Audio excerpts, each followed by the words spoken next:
હવાર પર જઈને હું તૈયાર થઈને આવી ગયો તો રોડ ઉપર ગાડીની હું વાટ જોઈને ઉભો તો એ આવી જઈને this is a Vinod blogger.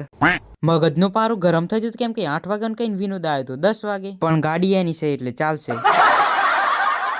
Actually અમે બધા ભેગા થઈને જતા હતા અજ્જુભાઈ અને ગોપુભાઈ મળવા માટે. હા હવે ખબર છે તમે 2 કલાક લેટ છો. 2 કલાકનો રસ્તો પૂરો કરીને આપણે ફાઇનલી પહોંચી જતા ગોપુભાઈના ઘરે. ઘરમાં એન્ટ્રી લઈ લીધી. ગોપુભાઈ લઈને આવ્યા હતા આપણા માટે પાણી. ચમચમ કહીને કે હું પાણી નહીં ફલવાની નો તરસ્યો છું. પાણીની ઉપી લીધું હતું ને હવે વારી હતી ગોપુભાઈ માટે લાવેલા ગિફ્ટને અનબોક્સિંગ કરવાનો. ફટાફટ અનબોક્સિંગ કરી દીધી. ગોપુભાઈ ને મમ્મી લઈને આવ્યા હતા ચા ને નાસ્તો ને એવું કરી લીધું ને ગોપુભાઈ કહેતા કે તમારા આ ભાઈની ફલોની ખોળી આલજો. હવે તો ફલવાની મન ખોળતી આવે.